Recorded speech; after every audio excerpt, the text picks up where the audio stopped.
It's the Real News Network, and I'm Greg Wilbert in Baltimore. 8 Brazilian former ministers of the environment issued a warning last Wednesday that the government of right-wing President Jair Bolsonaro is in the process of systematically destroying Brazil's environmental protection policies. The ministers from across the political spectrum say that the environmental ministry's powers are being stripped and that after a period of slowing the deforestation of the Amazon rainforest, it is now on the rise again. Marina Silva, who was environmental minister under President Lula da Silva, called him an exterminator of the future. Joining me now to discuss what is happening with regard to Brazil's environmental policies is Alexander Zaitchik. He's a freelance journalist who has been covering indigenous issues and land conflicts in Peru, Ecuador, Colombia, and Brazil, and he recently returned from a trip to the Western Amazon that was underwritten by the Pulitzer Center. Thanks for joining us today, Alex. Good to be here. So last year, when Bolsonaro was running for president, we at the Real News Network covered his statements that he planned to withdraw from the Paris Climate Agreement and that he planned to open indigenous lands to mining and reassign the environmental issues to the Agriculture Ministry, which is aligned with agribusiness. Now, Bolsonaro has been in office for a little over 4 months now. What does his environmental record look like so far? It's pretty bad, as you would imagine.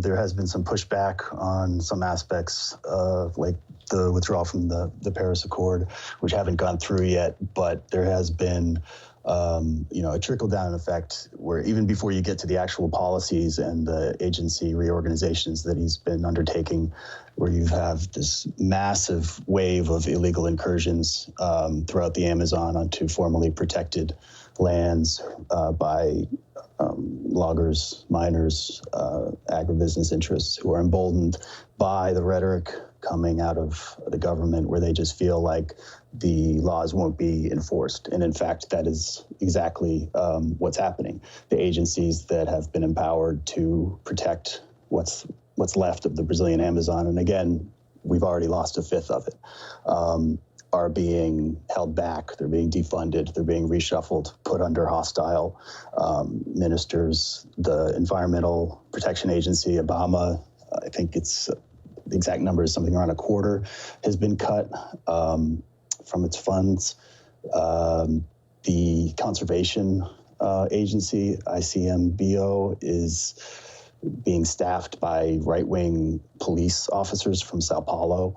All of the scientists who were running that organization have been fired. The new environmental minister, Ricardo Salles, has basically just cleaned house. There's a lot of regional offices that are sitting empty.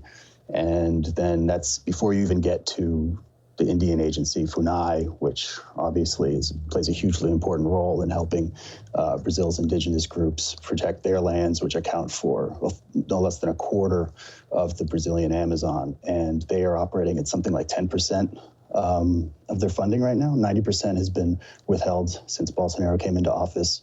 And that's having a huge ripple effect across the Amazon, where groups that formerly felt like they had some backing from the state to push back against illegal land incursions are feeling completely abandoned and getting ready to, mount their own defense with whatever allies they can cobble together and do what they have to do to protect their lands without these agencies that have been built up over the last 30 years or so.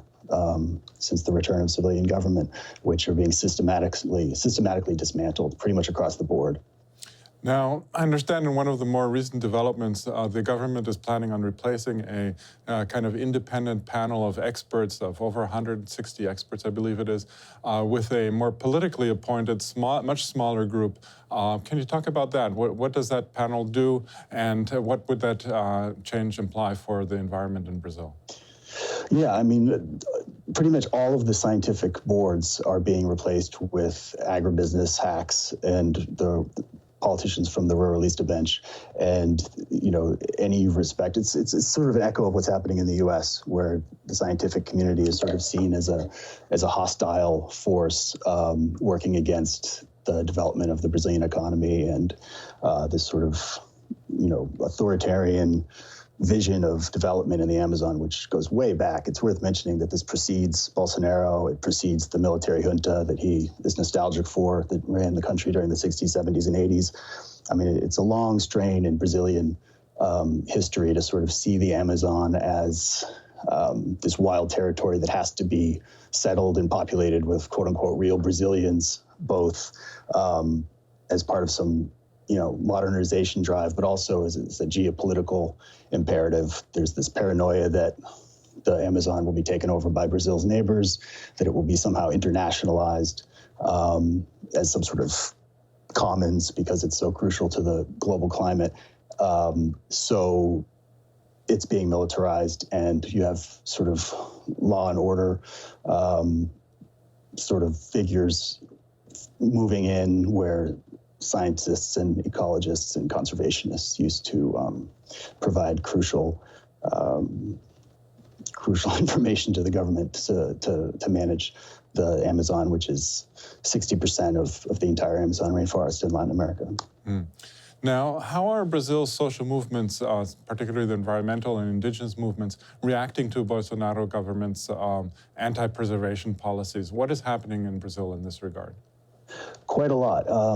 I mean, the indigenous movement is sort of at the forefront of this because they're on the front lines of what's happening in the Amazon, and they are very unified, very active right now. When I was traveling recently through the Western Amazon in Rondônia, Acre, and the state of Amazonas in the south, there were assemblies being held pretty much every other day, villages coming together and talking about stepping up patrols, monitoring, advocacy, alliance building, both in Brazil and internationally. They are trying to rebuild something called the Forest Peoples Alliance, which was quite successful in the late 80s and early 90s to bring global attention to what was happening in Brazil and also put forth alternative development models. And this alliance brings together indigenous groups, small-scale extractivists, rubber tappers, nut gatherers, and other traditional peoples of the Brazilian Amazon, of which the indigenous are the largest group, but they're certainly not the only people there with an interest in preserving this state of things. Now, as you mentioned earlier, Brazil is generally considered one of the most important countries with regard to environmental issues, particularly because most of the Amazon rainforest is located in Brazil, with all of its biodiversity and its really crucial role in absorbing atmospheric carbon dioxide. What role is the international community, or can it play, or is it playing with regard to holding Bolsonaro back with regard to his environmental policies?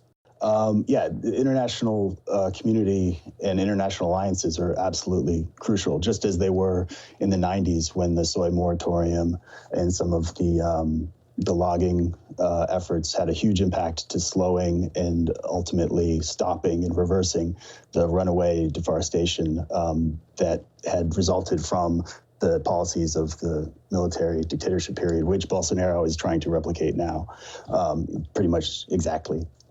So yeah, it will again be crucial to stopping that.